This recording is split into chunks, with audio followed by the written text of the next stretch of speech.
الحق من ربك فلا تكن من الممترين.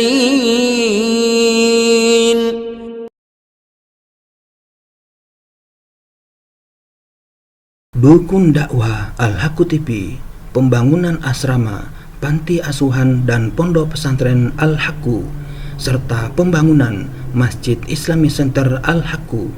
Salurkan donasi Anda melalui Bank Syariah Indonesia dengan nomor rekening 7726170370 dengan kode bank 451 atas nama Muhammad Rais, pengasuh panti asuhan dan pondok pesantren Al-Haqqu.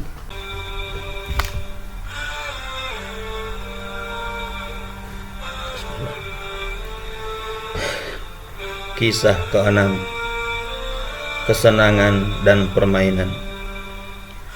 Ada seorang pemuda energik yang memiliki banyak sifat kejantanan dan kepribadiannya sangat kuat. Dia berprofesi sebagai broker atau makelar dalam segala hal. Saya tidak perlu menyebutkan secara rinci di sini karena saya membayangkan bahwa Anda sudah mengerti. Pada waktu itu adikku masih kecil, usianya baru 18 tahun dan sudah mendapatkan SIM, surat izin mengemudi mobil. Dia baru saja lulus dari SLTA, sekolah lanjutan tingkat atas, dengan nilai cum laude, dan ayahku ingin membelikannya mobil. Tetapi adikku tidak sabar menunggu sampai ayahku datang dari bepergian. Dia membawa mobil ayahku tanpa sepengetahuannya dan tanpa sepengetahuan ibuku. Dia pergi bersama pamanku yang usianya belum genap 24 tahun ke tempat pemuda tersebut.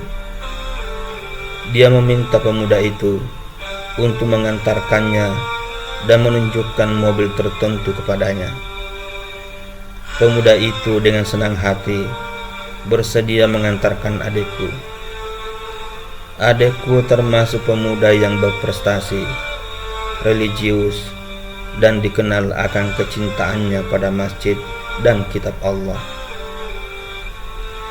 Dia pergi bersamanya untuk menunjukkan mobil itu kepadanya. Mereka pergi ke sebuah kota yang ada di pegunungan. Dalam perjalanan pulang, adikku tidak menyadari bahwa pemuda itu membawa lintingan ganja dan sebotol minuman keras. Pemuda itu mulai menghirupnya, lalu adikku meneriakinya.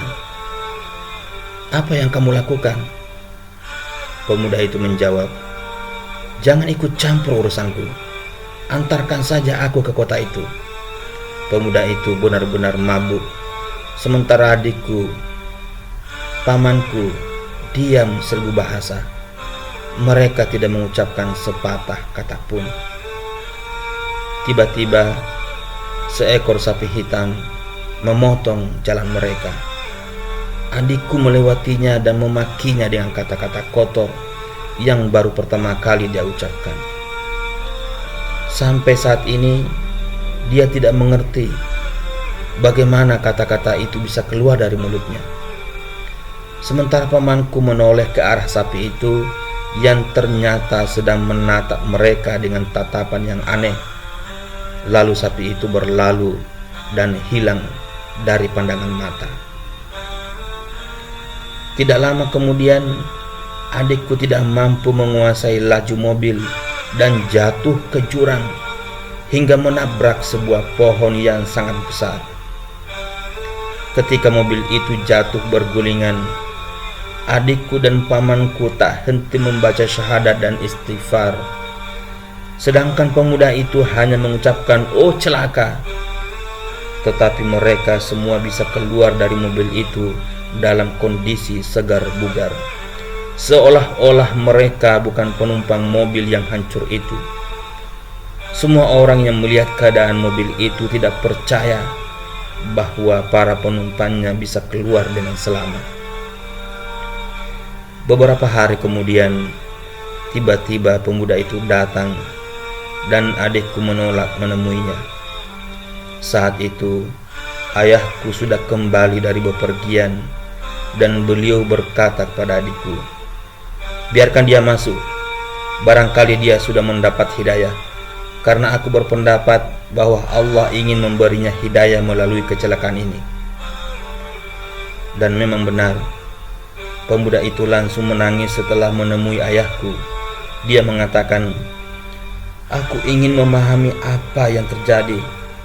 Saat mobil sudah hancur, aku mendengar putramu dan adikmu membaca syahadat dan istighfar. Sementara aku tidak bisa mengucapkan sepatah kata pun. Aku ingin mengucapkan sesuatu, tapi tidak bisa." Lalu ayahku mengatakan kepadanya, "Aku tahu bahwa ini adalah peringatan dari Allah, dan Allah selalu melakukan sesuatu yang terbaik bagi hambanya. Ini adalah peringatan bagi putraku karena dia membawa mobil tanpa sepengetahuanku, juga karena dia meminta bantuanmu, padahal dia mengetahui track recordmu. Ketika kamu minum minuman keras, dia tidak menurunkanmu dari mobil. Juga ini sebagai peringatan bagi adikku, karena dia menyetujui apa yang dilakukan oleh putraku. Dan juga peringatan bagimu supaya kamu kembali kepada Allah dan menyadari bahwa Allah itu benar adanya. Tiada sesembahan yang berhak disembah selain Dia." Pemuda itu lalu berdiri, dan sungguh aku melihat banyak hal aneh yang tidak ku mengerti dan tidak bisa kugambarkan dengan kata-kata. Setelah berbicara panjang lebar dengan ayahku, tiba-tiba pemuda itu mengangkat tangannya kepada Allah sambil berkata, "Ya Rob, jika aku kembali kepada kebiasaanku yang dulu, seperti bersenang-senang, minum minuman keras, memakai narkoba dan seluruh dosa besar yang pernah kulakukan, maka gilinglah aku seperti besi mobil. Terserah bagaimana engkau menggiling." 3 tahun telah berlalu. Tiba-tiba pemuda itu datang kembali menemui adikku dan mengatakan bahwa ia akan pergi ke kota lain bersama seorang temannya. Di kota itu ada orang yang akan memperkerjakan mereka. Sebab setelah mendapatkan hidayah itu, ia belum pernah menemukan pekerjaan tetap yang bagus. Hanya pekerjaan-pekerjaan yang tidak menghasilkan banyak uang. Pemuda itu pun pergi. Seminggu kemudian, salah seorang tetangga kami datang dan mengatakan kepada ayahku, "Apakah Anda belum tahu apa yang terjadi pada fulan atau pemuda itu?" Ayahku menjawab, "Ceritakanlah padaku."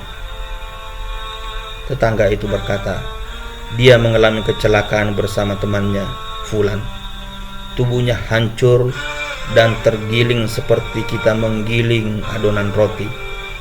Tidak ada sedikit pun yang tersisa dari tubuhnya.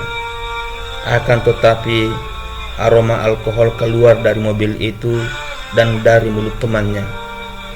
Kami mengenalinya melalui temannya tersebut, karena dia mengatakan kepada kami, dia, pemuda itu, adalah orang yang bersamaku di dalam mobil.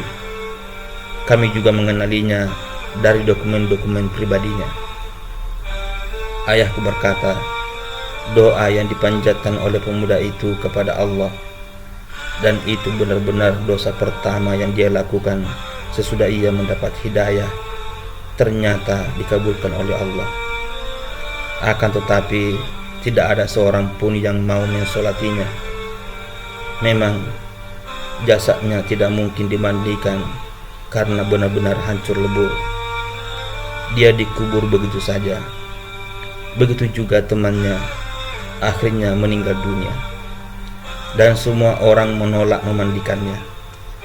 Akhirnya dia dimandikan oleh ayahnya sendiri, tapi tidak disolati, lalu dikuburkan oleh orang yang lain. Setelah kejadian itu, banyak di antara teman-temannya yang mendapat hidayah dan bertakwa kepada Allah. Bahkan saya melihat adik-adik perempuannya memakai hijab atau penutup aurat dan kembali ke jalan Allah. Saya berharap akan banyak orang yang mendapatkan pelajaran yang berharga dari kisah ini.